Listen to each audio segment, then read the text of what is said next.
It was almost a year ago that he was defeated in the elections, but Donald Trump still does not recognize the result, just like his supporters. And the former US president knows how to use this influence. So, a year ago, Donald Trump experienced his worst defeat today. After only one term in office, he was voted out of office as US president. Since then, he has been undermining confidence in the US elections and at the same time preparing the ground for his return. The return of the Sith, oh boy. Donald Trump has already paved the way for his fraud allegations where not a single vote was cast. Long before the presidential elections a year ago on November 3rd, the incumbent at the time kept asserting that he could only lose to his challenger Joe Biden if things were screwed up. To this day, Trump does not admit his defeat, and to this day he claims to have been deprived of his victory through fraud. He systematically undermines trust in democracy in the USA, while he himself seems to be preparing his comeback. Trump's ambivalent relationship to the truth is documented. The fact-checkers of the Washington Post have proven him 30,573 false or misleading statements in his 4-year tenure. Trump's allegations about alleged electoral fraud overshadow all other falsehoods in their dimensions. Critics of the Republicans speak of the big lie. Courts, election officials, even his otherwise devoted Attorney General William Barr, none of them supported this fraud thesis for which Trump has provided no evidence and which led his supporters to storm the Capitol on January 6. But sworn Trump supporters can hardly be shaken in their loyalty to the, well, let's say, it's kind of Nibelung loyalty by any lack of evidence. Polls give an impression of the damage Trump has already done and continues to do to traditional American democracy. In a poll commissioned by CNN in September, 78% of Republicans said Biden did not legitimately win the election. It is also remarkable that this number has increased instead of decreased. In April, 70% of the Republicans surveyed had said this.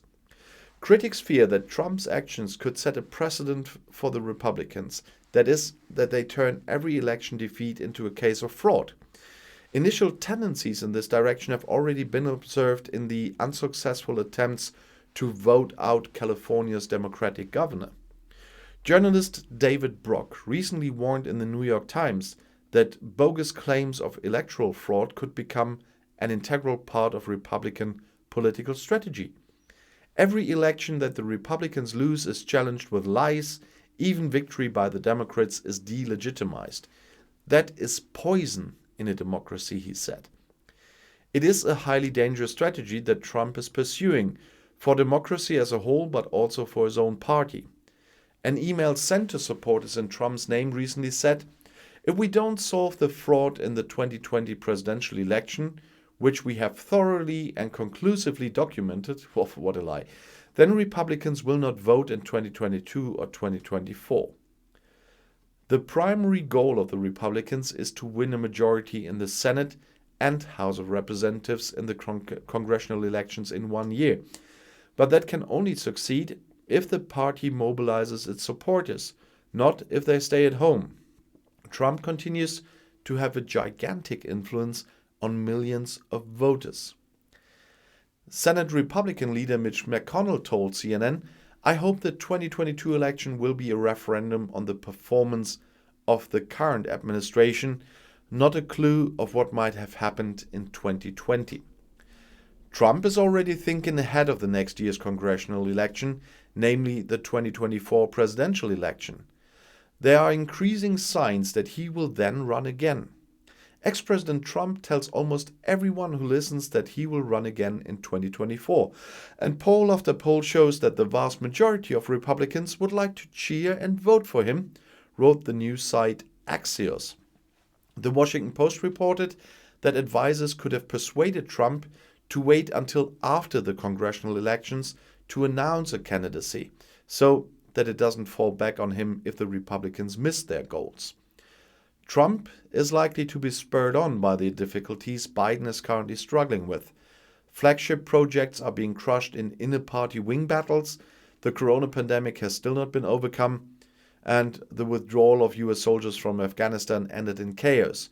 And these are just some of the construction sites. Biden's approval ratings have fallen by almost 10 points since he took office, and only a good 43% are satisfied with his work. These are the lowest values at this relatively early point in the term of office since President Gerald Ford, that was 74 to 77, with one exception. Trump did even worse 4 years ago. And I'll see you in my next video. Bis gleich.